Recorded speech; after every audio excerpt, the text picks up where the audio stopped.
Thank you so much for joining me here today. My name's Ashley Murphy, the founder and principal of Arete Wealth Strategist Australia. Today's presentation, Super Pitfalls, the US tax treatment of Australian superannuation.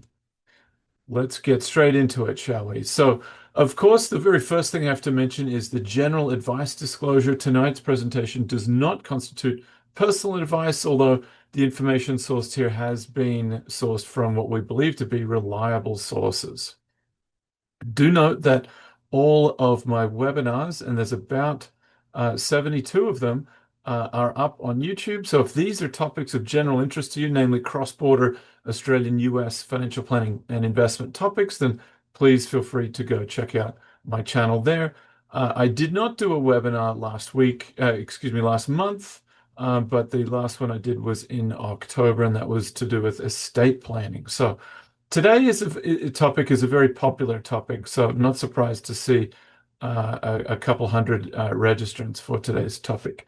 Excuse me, I accidentally clicked on that.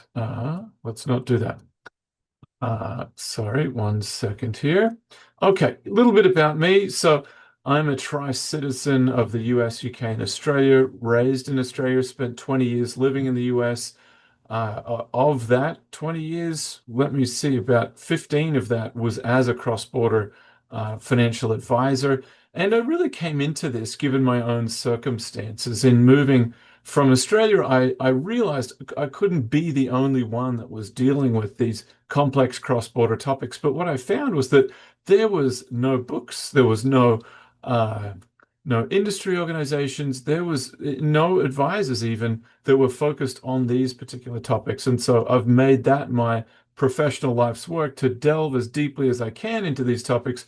And I enjoy doing these webinars in order to share some of the information that I've found in my searches. Other things worth mentioning. So I'm also the co-founder of the Global Financial Planning Institute. And we host conferences where we educate, actually, financial advisors on what it means to work with clients across borders. So feel free to go check out the gfp.institute if you're in a country that's not Australia, given that there are many other advisors that focus on other pairwise country combinations. Here you can see 3 examples of the kinds of clients that we work with and the results that we've been able to achieve for them. With all that being said, let's get on to the table of contents for today. So I'm going to be looking at these 5 topics that you see here. So the challenge and superannuation basics. So introducing the US Australian superannuation issue, and that's to do with what's called the savings clause. And you'll see a very interesting, we've got a visual metaphor for a savings clause that you'll see. US classification and tax risks. So details of the US savings clause and employee benefit versus foreign grantor trust. That's really the broad divide of how the US is going to treat a superannuation account. It's going to be either an employee benefits trust or a foreign grantor trust. And we'll talk about the pros and cons of each approach. The critical 50% threshold, it's actually not the only threshold, it's just by far the most common threshold. So we'll explain how you can go from having an employee benefits trust to tripping it into foreign grantor trust treatment. Contribution and rollover strategies, so talking about making, concessional versus non-concessional contributions, and a warning against rollovers, given that that may well constitute the very kind of substantial control that the IRS is looking out for in making the determination as to whether you have a foreign grantor trust or not. And then key pitfalls and next steps. So we'll essentially summarize the main risks and outline practical steps for seeking professional advice. All right. And of course, I welcome questions throughout and also questions at the end. So feel free to chat in if you are live here, and I'll do my best to address your question as we go. How's that sound? Let's get into it. Okay. So the challenge in navigating superannuation as a US tax resident, and note that I use this term US tax resident and not an American in Australia, because you could well be an Australian in America. And if you are an Australian in America, you are a US tax resident. So you've got the same issues to worry about. And I'll try and sprinkle tonight's presentation with examples of when people are making contributions under different scenarios. I've got a good example of an Australian living in the US with an Australian investment property who makes a concessional contribution, but little did they realize, or their accountant realize, that it actually is for no benefit or probably even a negative benefit. So here's not to be confused with Santa Claus. Here's Mr. Savings Clause right here. The savings clause exists in the tax treaty between the US and every other country. There's no country that does not have this. And the savings clause came about at the time of the Civil War because they were thought to be beneficiaries of the outcome of that war that weren't contributing to the war effort. And so they said, if you're a US if you're a US citizen or permanent resident, no matter where you are always a US tax resident, no matter what. And importantly, and this gets off topic a little bit for tonight, but I just wanted to say, importantly, for permanent residents that have not submitted their I-407s, they may have had the legal status, the legal right to live in the US expire. Their green cards may have expired, but that has done nothing to extinguish the tax responsibilities that went with being a US permanent resident, and thus you're still responsible for those tax obligations, even if it has been many years, unfortunately. Okay, so one of the areas that is affected, of course, welcome to tonight's presentation, is superannuation, and we're going to talk about that. So what is superannuation? Very quickly, because I'm going to assume most everyone here is going to have a fairly good working knowledge of what super is in the first place. It's the mandatory Australian retirement program. It's not the only retirement program. There's also the aged pension as well, but superannuation rates very highly on the Mercer Global Pension Index. I believe it was ranked third this year out of some 50 different pension systems that they looked at globally. It's an excellent system. It requires mandatory employer contributions of 12% to go into your individual retirement account. And so the goal of superannuation is that folks would save for their own retirements and they can be essentially self-funded. A critical difference we see between Australia and the US is in the US, you've got this earned entitlement known as Social Security.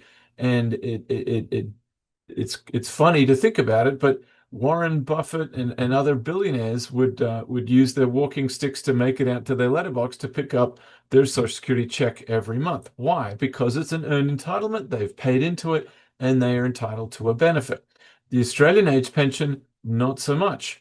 It is both asset tested if you've got too much in the way of assets, and if your income is too high, and if you fail a residency test, if you haven't been living in Australia for 10 years leading up to your claim, you wouldn't qualify for it anyway. So a very different approach Australia takes. They really want to incentivize employers and individual business owners to save for their own retirement, and thus that's what we have with superannuation.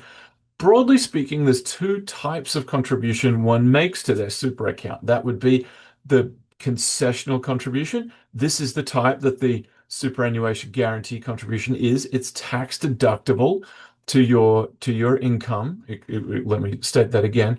The superannuation guarantee contribution is using your tax deductible amount.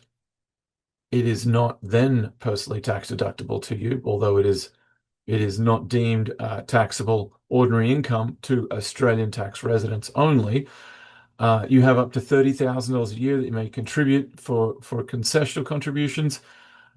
And inside the super environment, you're going to enjoy a tax advantaged environment with 15%, the highest rate of tax being 15%.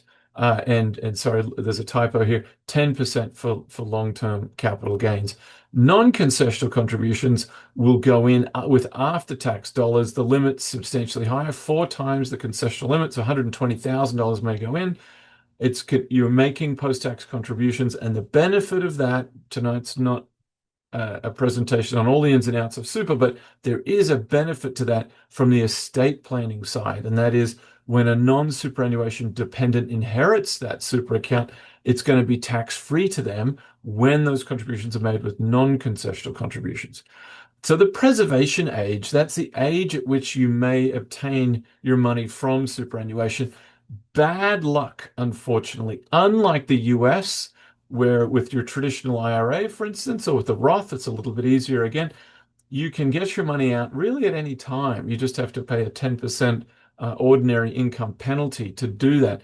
With superannuation, there's really nothing you'd ever want to have happen to you that would enable you to get your money out before age 60. And by that, I mean a permanent disability, a terminal illness, a divorce. So things you really don't want to have happen in the first place. However, after age 60, if you are retired, 60 and retired, or over the age of 65, then you may access your superannuation funds. And this is where it gets absolutely brilliant. There's a lifetime $2 million transfer balance cap where you can move that from the accumulation phase to the pension phase. And suddenly those earnings and distributions are tax-free. So it went from already being a concessionally taxed environment to being a completely tax-free environment. So it's important to note superannuation is a political football. There's rarely a year that goes by where there isn't some change being bandied around. This year it happens to be the Division 293 proposal. That is taxation of unrealized gains above a $3 million threshold. So that's the latest controversy with superannuation. But I come back to that point, and that is it's really designed for retirement, not as a major wealth accumulation vehicle. And so the way I express superannuation as a feature in someone's retirement income portfolio is to say you win the game if you and your spouse get to that $2 million threshold each.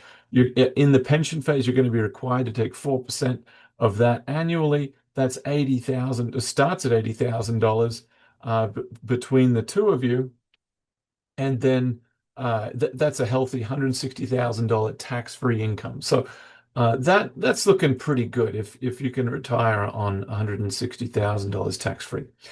As I mentioned a moment ago, two types of contributions. We've got your concessional tax-deductible contributions, and that's for $30,000 per year. There does happen to be this 5-year carry forward rule that came into effect in the 2018-19 tax year that allows you, as of this financial year, to contribute up to $167,500 if you haven't made any concessional contributions in the prior years. Now, for anyone who's employed in Australia, clearly you will have been using some of that $30,000 annual contribution by way of the 12% employer contribution that is required. But if you've just moved back from overseas and you have on your hands a rather burdensome tax obligation by way of recontributing your superannuation into, recontributing your IRA or 401k or 403b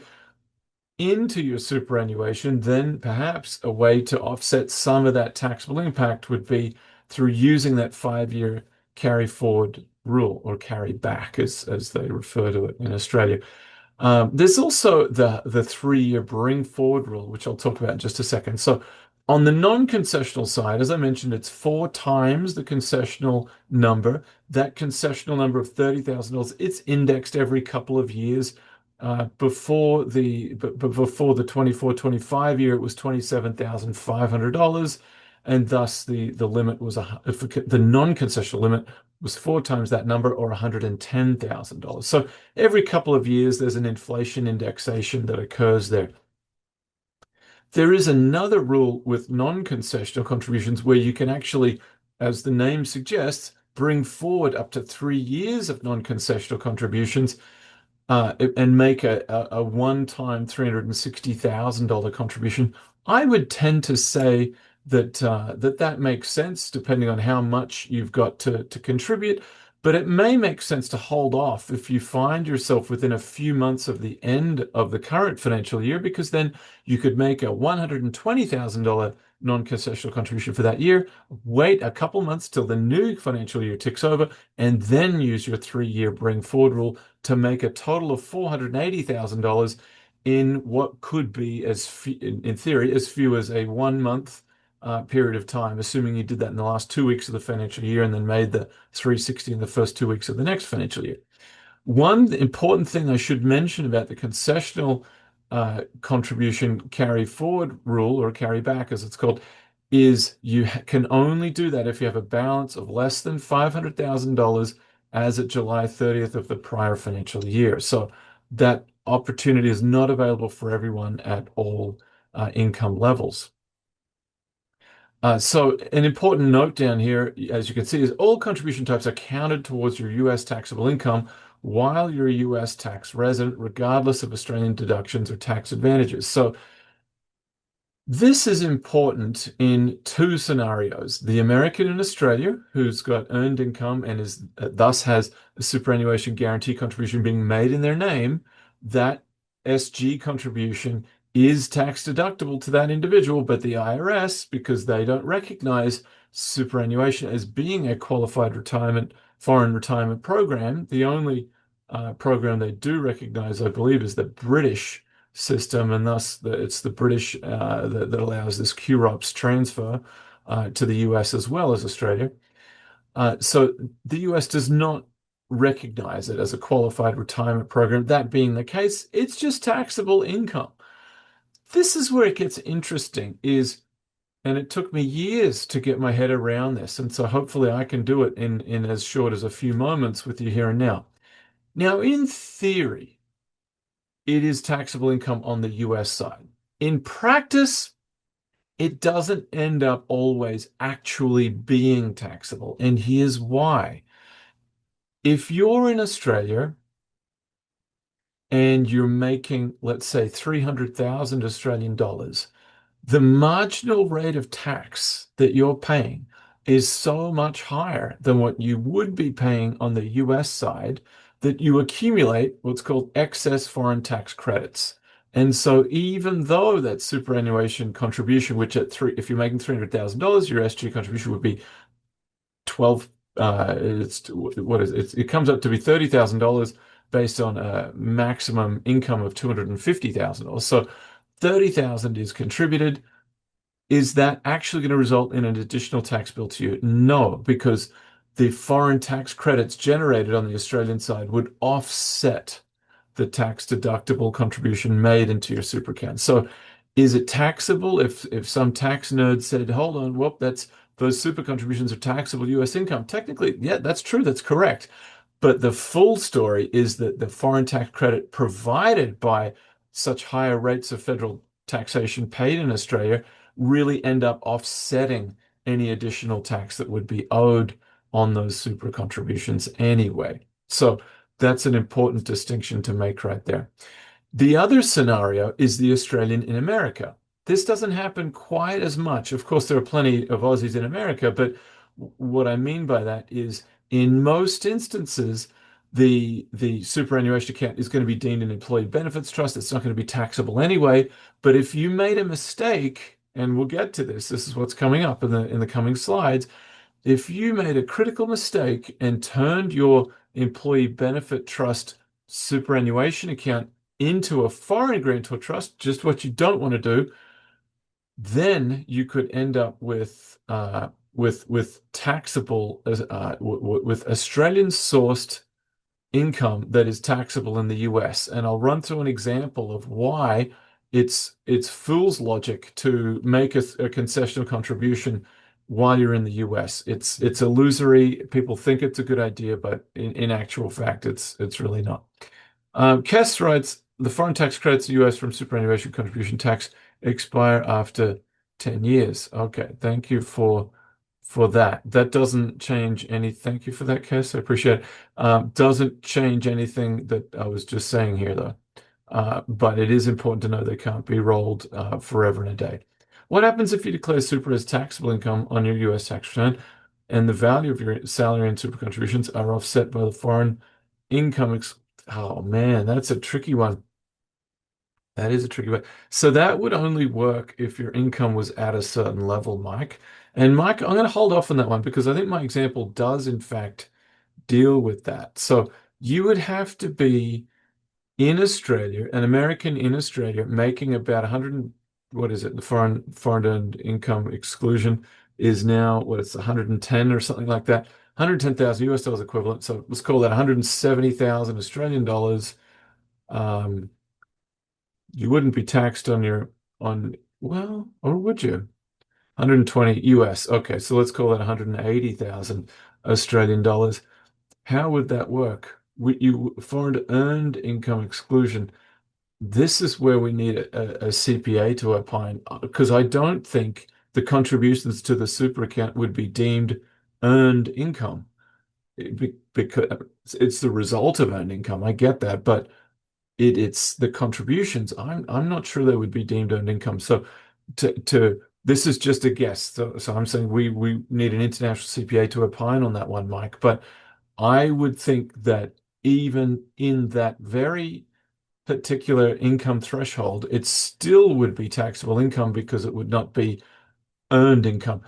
And it's the same logic that applies with regards to making Roth contributions when you're under the foreign earned income exclusion. The reason you can't make Roth contributions is because you don't have any earned income because it's all been excluded. Kessler writes super contribution is US global income, always taxable to the IRS. Okay. Let's keep going here. But thank you for the lively discussion there. This is why it's such a baffling topic, right? Is because there's all sorts of exclusions in all different situations. Okay. So how the US classifies your super?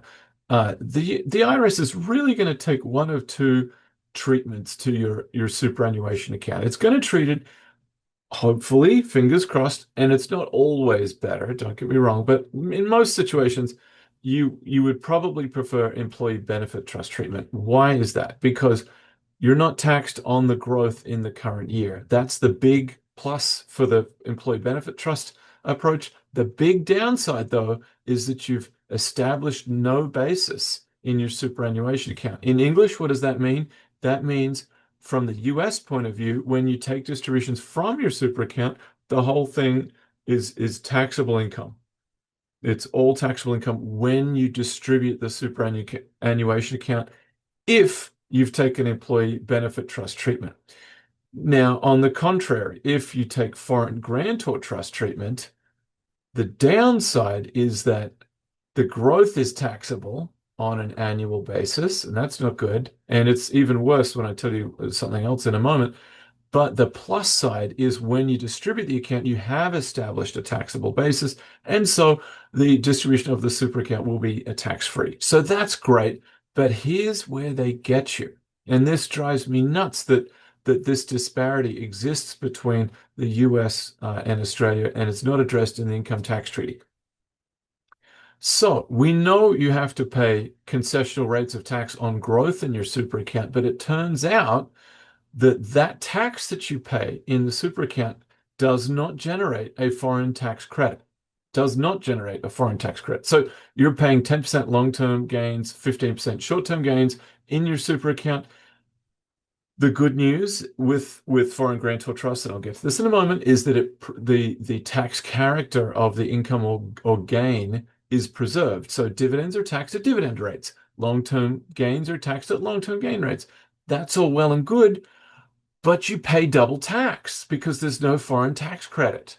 So yes, you might be paying 10% with inside of super for long-term gains, but you're also paying 15% outside of super to the IRS. So you're hit with double taxation. It's one of these rare and unfortunate circumstances where, to the best of my research, and I've been looking at this for a long, long, long time, there is no moderate and substantiated opinion that you could take where you could have a foreign grantor trust and not end up paying double taxation. Uh, Let me see here. So the last thing I want to say before I address this chat question is there's at least, I should say, at least three things. I've just listed three here. This is not an exhaustive list. What the IRS is looking out for is substantial dominion and control. You can see that's the IRS's language. That's why we've got the quotes there over that. And three examples of substantial dominion control would be have control over the assets and distributions. This, to me, the way we translate this is Do you have very granular investment options?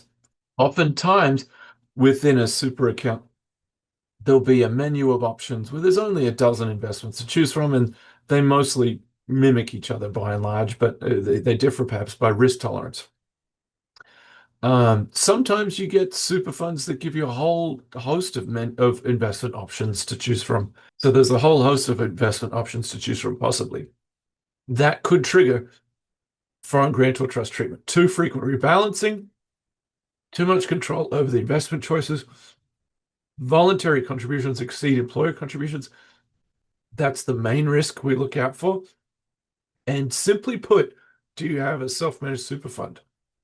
Self-managed super funds will always be foreign grantor trusts. And so wherever we see that for dual tax residents, that is a big no-no. We certainly don't want to see that. Okay. I'm going to look at this question. And Mike Robertson. Yeah, Mike, the question's already been answered. So thanks for that. Okay. So, employee benefit trust treatment. The contributions, they're includable or included in gross income when made. Not a big deal, as I mentioned before. In theory, it's taxable. In practice, it's not really. Foreign tax credits end up sheltering that contribution. The growth, it's not taxed annually during the accumulation phase. That's great. But the downside is on the distribution side, they're going to be taxed as ordinary income under Section 72. And really, this works best for a temporary visa holder in the US making good money, don't want to add to their tax bill, see themselves returning to Australia, need not take any action that would unintentionally trigger their superannuation account going from employee benefits trust to a foreign grantor trust. So when they return to Australia, they're no longer a US tax resident. They can distribute the account, and they never had to worry about those years when the US, in theory, had the ability to tax that account. So that's the best outcome. Preferred treatment here. All contribution types are counted towards US taxable income while a US tax resident, of course, regardless of Australian deductions or tax advantages. So nothing new in that bottom statement there. Foreign grantor trust treatment. Contributions are taxed at your marginal rate. Full amount, no foreign tax credit available, as I've mentioned. So again, that's probably not so bad. You're not going to end up owing taxes on the contributions themselves. That's not the problem. The problem is in the growth. That's where you really get undone here. So the growth, the income, the dividends interest of the super account, and any growth is taxed annually, regardless of your ability to access that money. That's what's meant by regardless of access. It doesn't mean if you've met a condition of release and you can access that money. It means if you are 40 years of age, you're in the US making good money, IRS doesn't care about your ability to actually withdraw from that account. It sees this pattern of control and dominion, as I mentioned earlier, and it's going to cause this income to be taxable to you. Thankfully, the income character is preserved. So capital gains stays capital gains, dividend stays dividends. So it's not as bad as it could be. The worst you could get would be, and is entirely possible, and it brings me no joy when I have to alert clients to this treatment, you may have a PFIC in a foreign grantor trust, a passive foreign investment company in a grantor trust. And at that point, it really doesn't get much worse than that. Why? Because if you've got a PFIC in there, and I've done webinars on what PFICs are a number of times, if you've got a PFIC in there, then you've just committed financial harakiri in taking what could have been taxable at long-term capital gains rates or dividend rates of 15%, and it's now taxable at the highest rate of ordinary income, 37%. So that is really undesirable. If it was possible to get a foreign tax credit attributed on the taxes paid within one super account, then foreign grantor treatment mightn't be so bad at all. The good news here with foreign grantor trust treatment is you get a basis step up. So by paying taxes on that growth, it means eventually when you take distributions from that account, it is not going to be taxable income to you. So the less preferred approach, in summary, down the bottom here, current year taxation of income and growth during peak earning income years means a higher marginal rate of tax. It's actually not only a possibility of a higher marginal rate of tax, but worse, that income is deemed passive on the US side, thus you're unable to use any unutilized foreign tax credits because it's coming from a completely different bucket. So you may have unutilized foreign tax credits on the earned income side, but this is considered passive income, and you would need passive foreign tax credits, which goodness only knows how you might get those to offset this treatment. I'm still working on a strategy where we can make a foreign grantor trust treatment actually work, and I have yet to come up with one. This critical 50% threshold that I've alluded to. So this is the easiest one to fall foul of because it happens by way of good financial intentions. And that is if your total account balance, your total super account balance is more than 50% made from personal contributions. Now let's distinguish personal from superannuation guarantee contributions. If you've had your employer contribute the superannuation guarantee contribution, that does not count. That's employer contributions, obviously.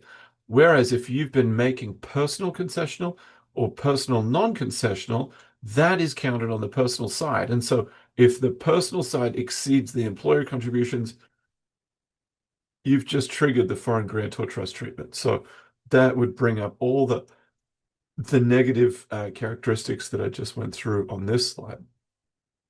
So we don't want that to happen, that's for sure. Here's another question, just moving on a little bit, now that we've got those fundamentals under control.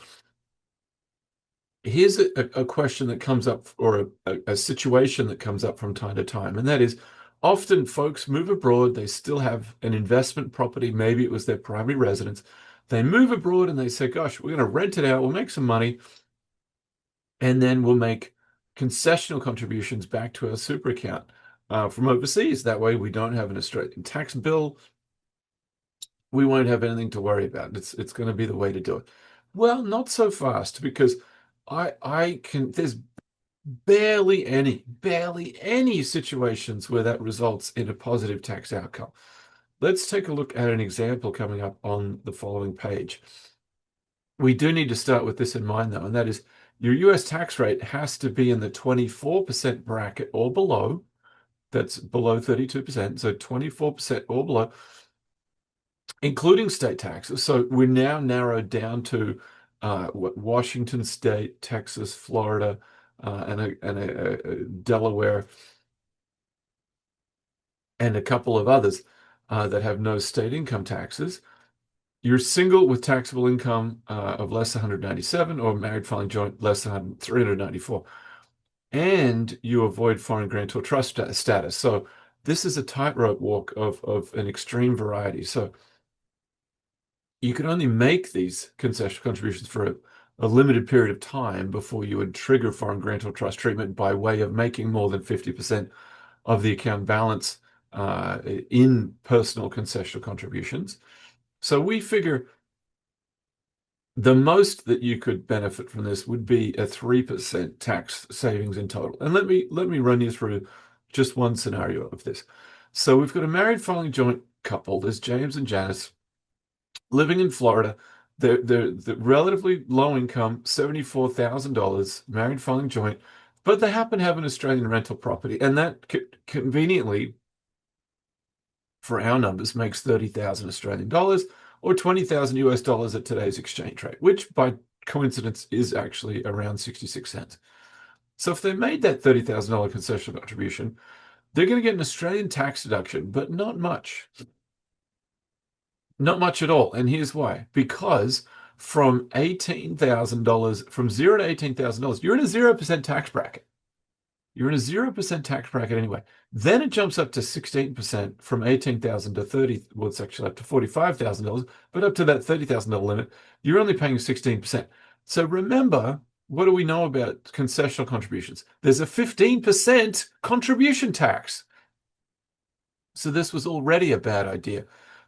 So nevertheless, let's run with the example. They're going to save $1,920 making a $30,000 concessional contribution. Their income just went from $74,000 to $94,000, which increased their federal tax liability by $2,400. Now, that's 1920 Australian dollars, I might mention. So it's more like 1,250 or something US dollars. So the US tax bill went up by $2,400. They actually had to pay a contribution tax of 15% on that 30,000. So it's a $4,500 amount. I don't know where this $3,000 that must be a typo right there.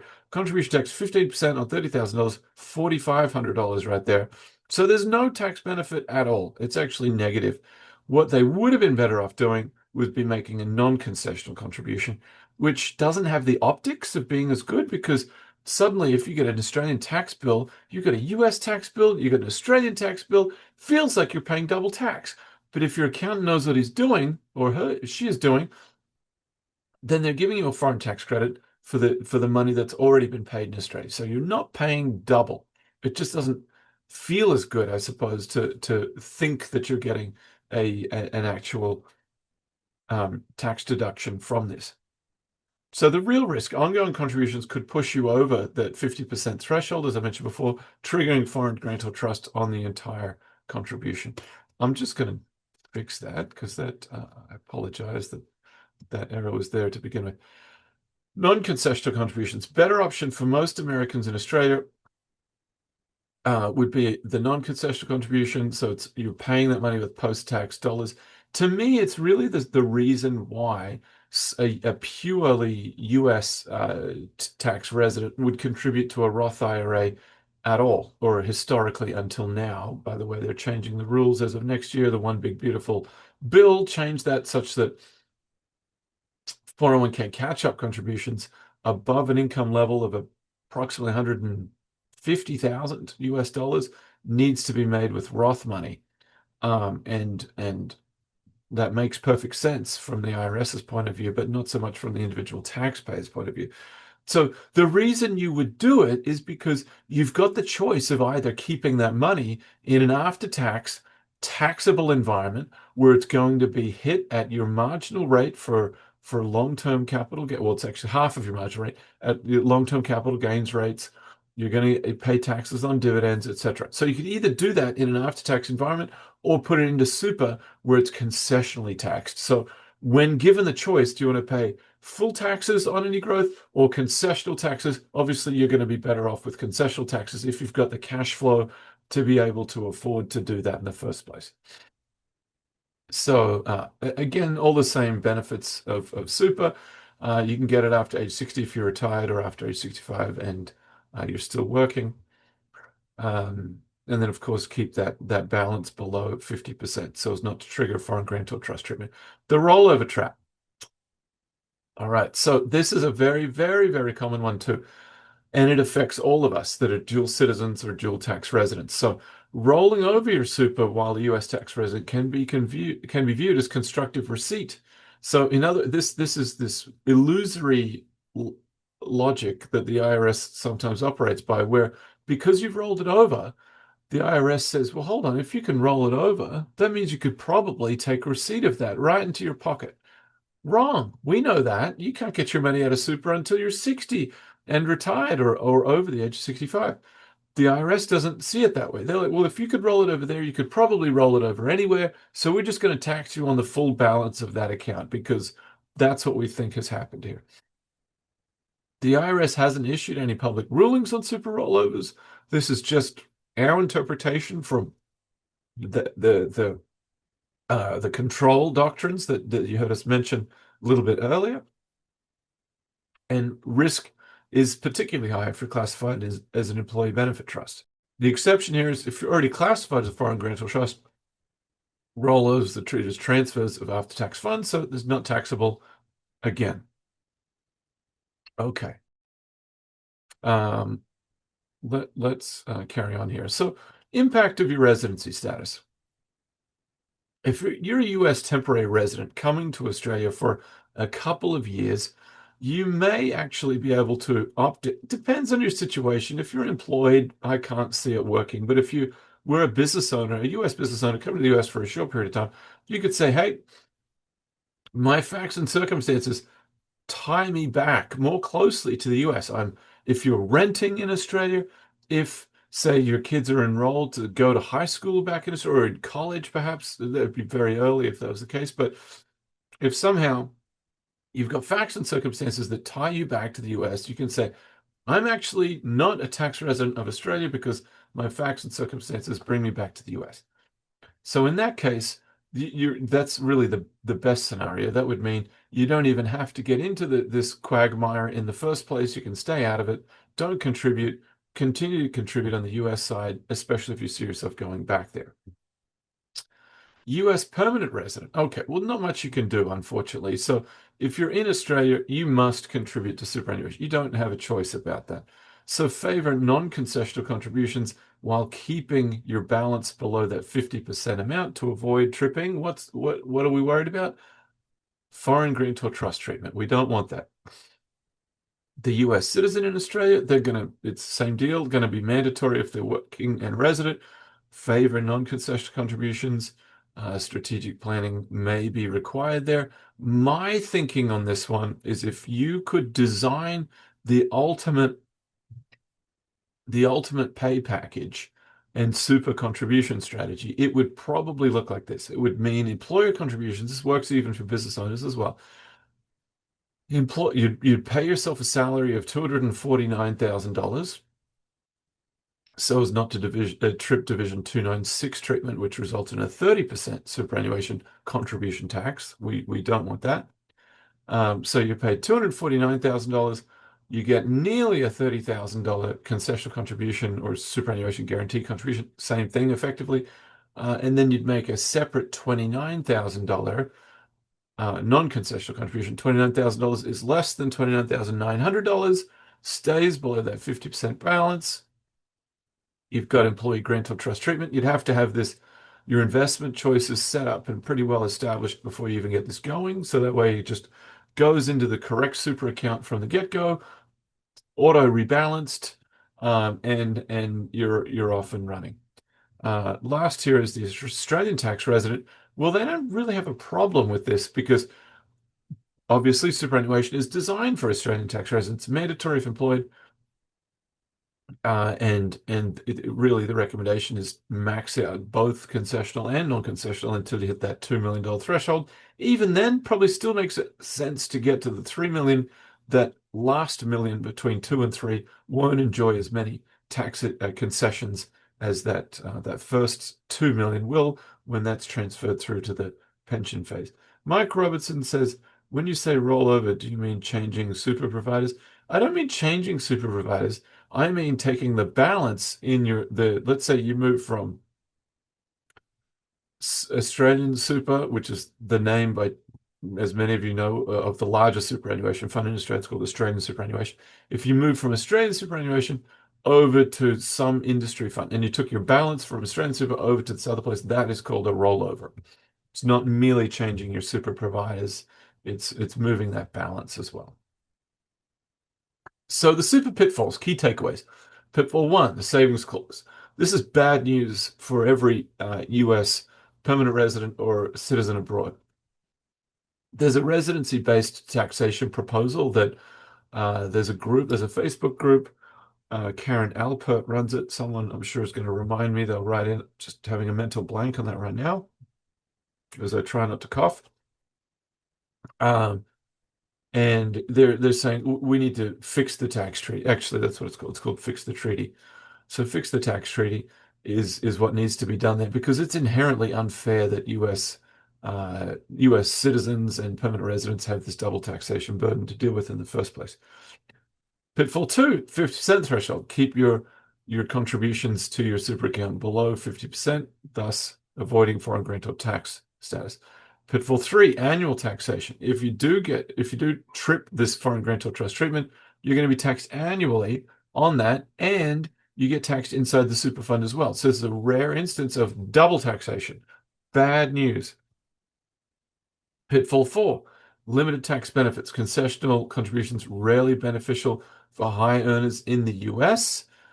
Now, that's only really going to happen if you have Australian Australian sourced income, like from a trust, from a business, or an investment property. So it's not too common to see it in the first place, but even then, you would want to be doing a non-concessional contribution. And then pitfall five is the rollover risk. So rolling over your super between accounts can trigger constructive receipt. Susan Benton. Hi, Susan. Thank you for joining us here tonight. Is it a rollover when you move money from accumulation? No. No, I don't believe that would be. That's an interesting one. But Susan, this is such a fascinating question because it brings up other things. If your super account was an employee benefits trust and you moved it to the pension phase, you've got other problems. And that other problem is, remember, because you have no taxable basis in that employee benefit trust to begin with, all your income is going to be taxable. So I actually don't think it matters that much if it is deemed taxable. It maybe the difference is it's a lump sum of taxation versus progressive distributions that you might take as you draw down your super account, that 4% required minimum distribution that we have in Australian super. So maybe that's the key difference right there. But either way, you're going to end up paying tax eventually. Phil writes, thank you for joining us, Phil. Do you think it's accurate to say that when you earn a green card or citizenship, it doesn't make any sense to contribute any more to Aussie Super? Seems it would be better to put additional funds in a US investment vehicle. To some degree, that's actually a brilliant point, Philip. But you know what?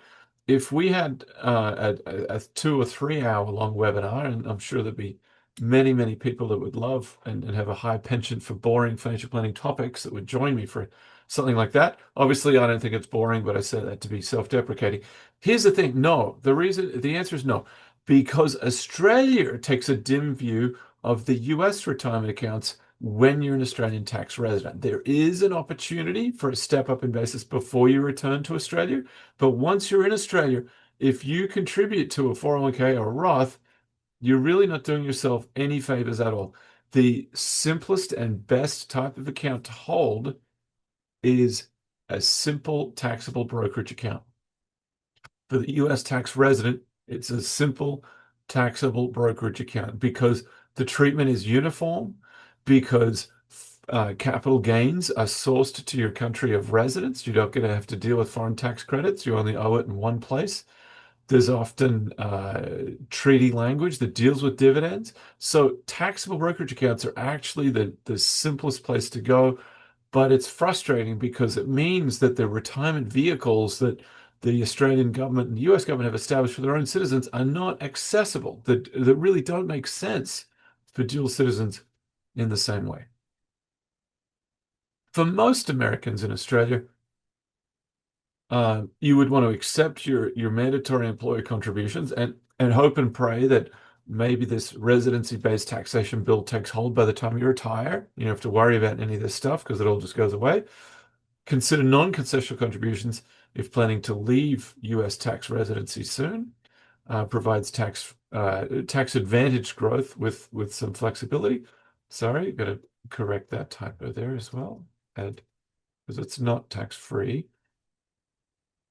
It's tax-free distributions, but not tax-free growth. Avoid personal concessional contributions while a US tax resident.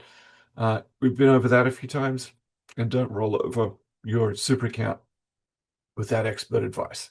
Okay, questions to ask yourself. And they would include the following. Am I a US tax resident or an Australian tax resident? You got to be clear on what definitions of tax residency actually is. What's my US taxable income? Don't forget state taxes. What's the current value of my existing superannuation, and what percentage of that was made with SG, superannuation guarantee contributions, versus concessional contributions? Do I plan to leave the US in the next couple of years? Here's another topic, will I be a long-term permanent resident, or am I a citizen? Will I be a covered expat if I expatriate? Am I approaching the $2 million transfer balance cap? Am I going to be in excess of that and thus not be able to roll it over to the pension phase tax free? Have I considered the Heart Act exit tax implications? I did a webinar on the Heart Act at the beginning of the year, another very popular topic. So feel free to go check that out on my YouTube page if you'd like. Ross Gordon. Ross, thank you for joining me here. If a member of a self-managed super fund is not a director or trustee, has less than 20% of total SMS of assets, and all their assets are as a result of employee contributions only, is the SMS still considered a foreign grantor? I think that's an excellent question. With how you've defined it, I would say probably still yes, and the reason why is the investment discretion.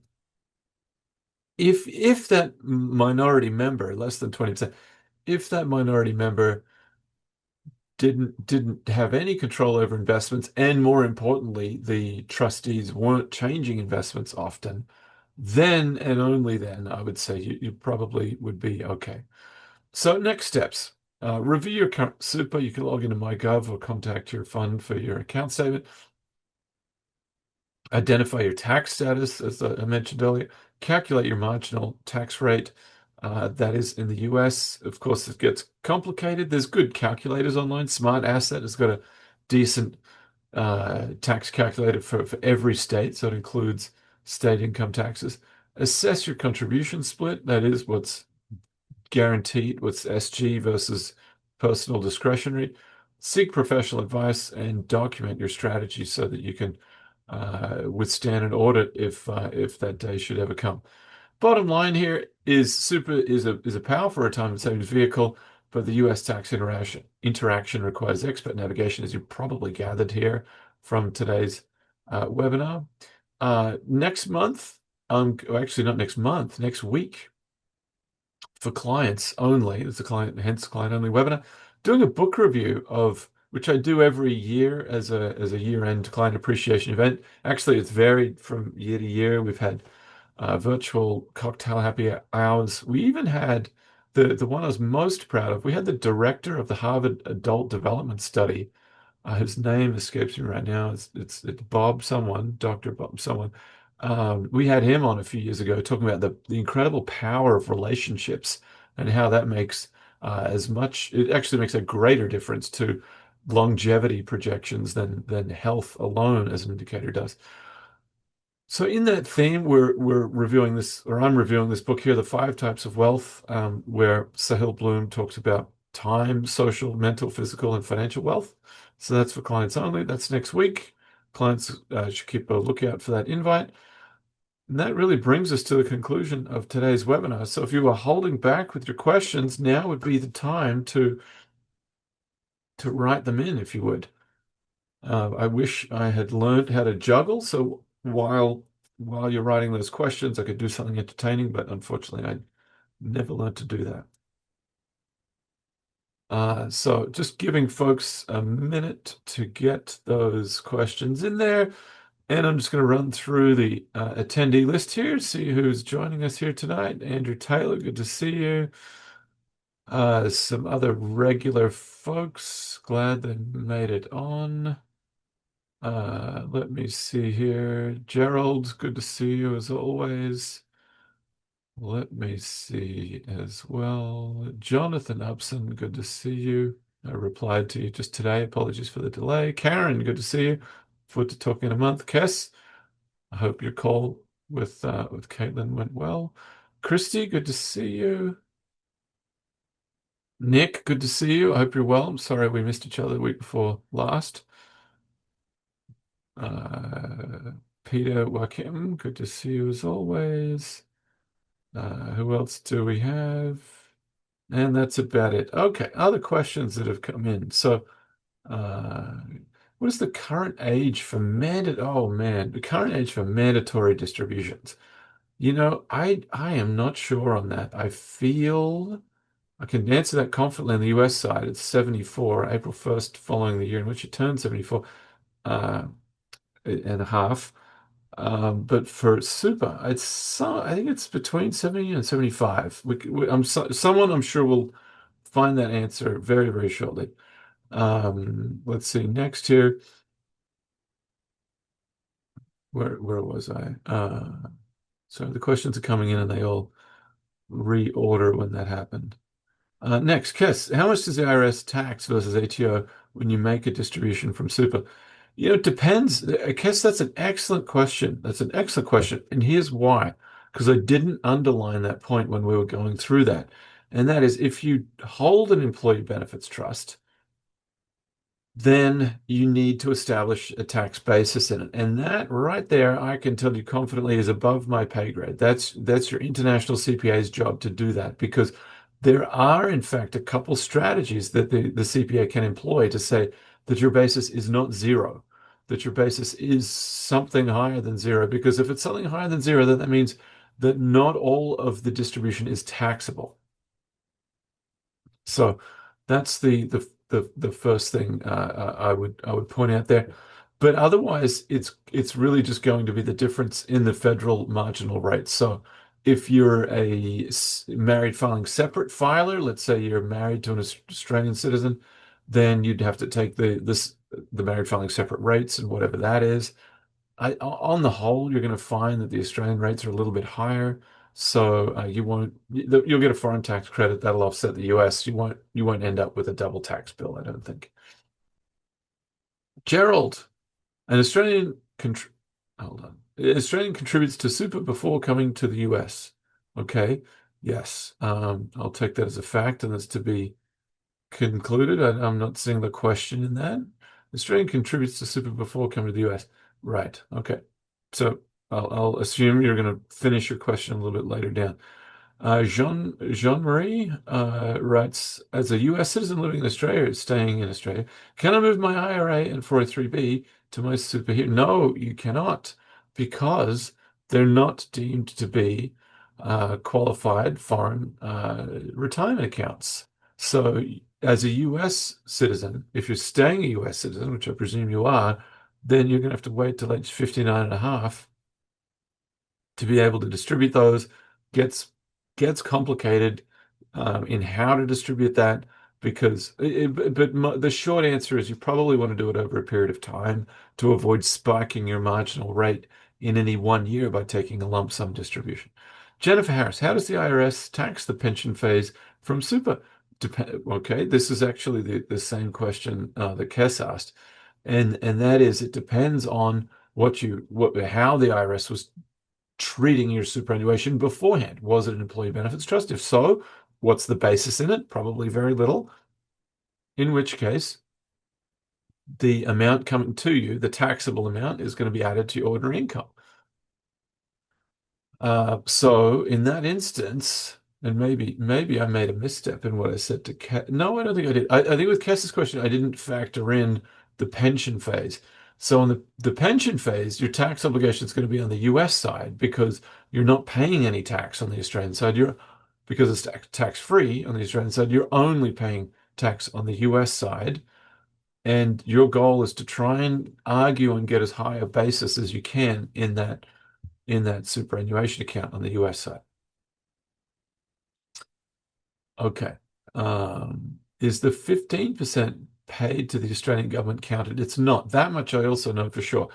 That is not covered. There's no foreign tax credit given for the concessional contributions. And that's one of the reasons why for dual tax residents, we say favor non-concessional contributions, keeping it below that 50% because you're not losing that 15% contribution tax that is lost, given you're not able to claim it as a foreign tax credit.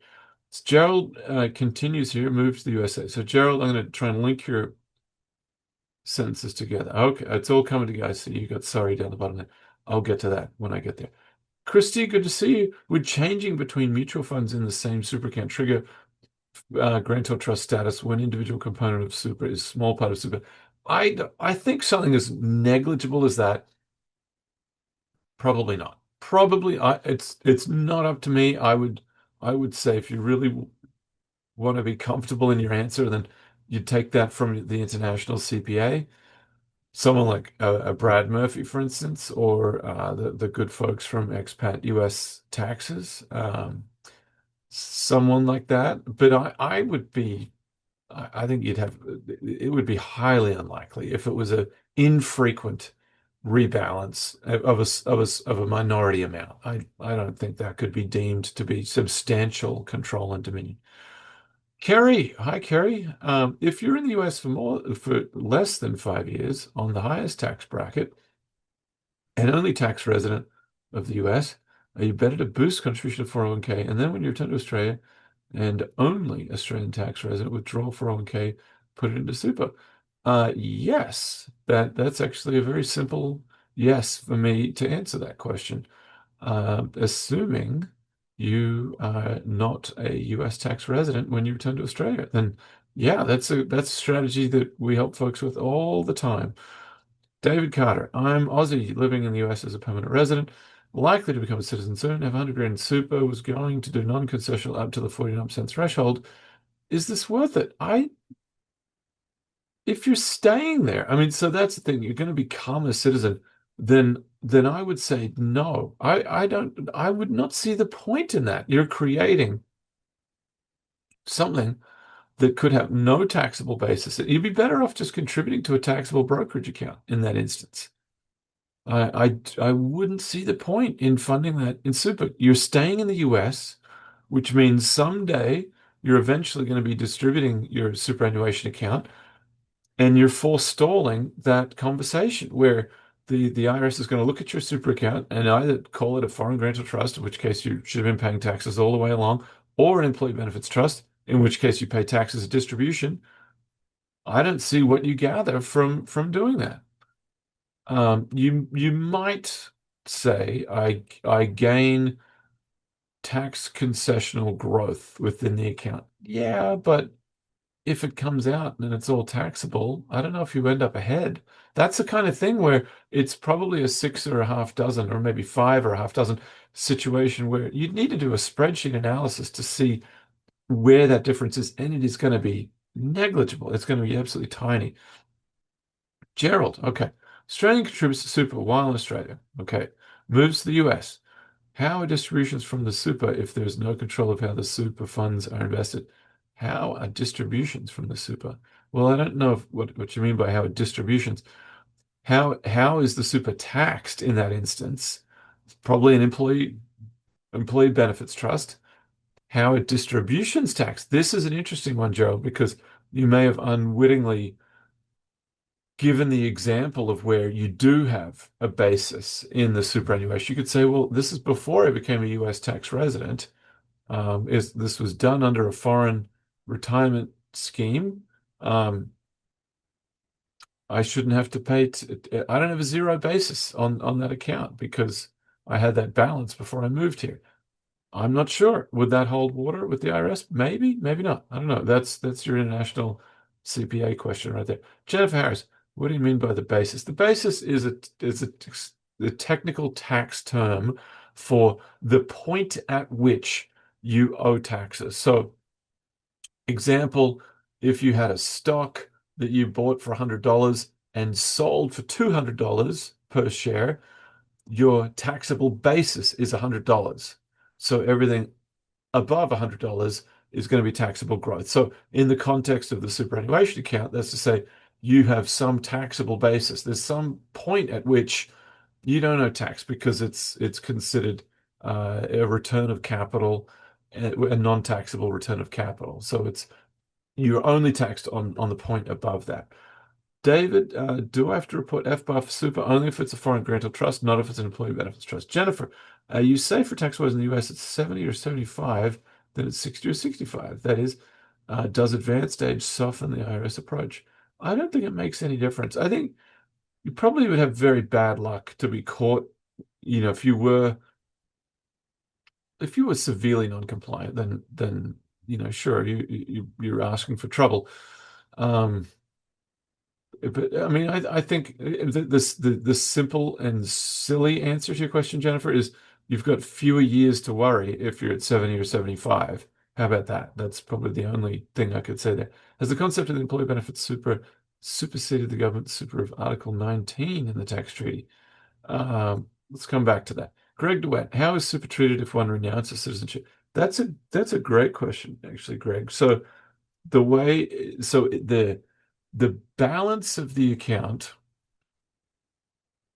is, oh, what is it? It is considered for your net worth, your global net worth, but it is not depending on how you contribute. It's actually it's a very complex answer, Greg. It depends on your US tax status when super contributions were made. If you were a US tax resident when you made super contributions, then the super account can be includable and is taxed as deemed distributed at the time you exit. If, however, it was incidental to you becoming a US tax resident, i.e., like Gerald's question from earlier, if you had your super account and then you came to the US, you didn't contribute to it anymore after you got to the US, that would be different. That's when the entire balance would not be included in your exit tax assessment, but the balance of the account is included in your net worth. So just a minor aside there, there's three tests for the exit tax. Do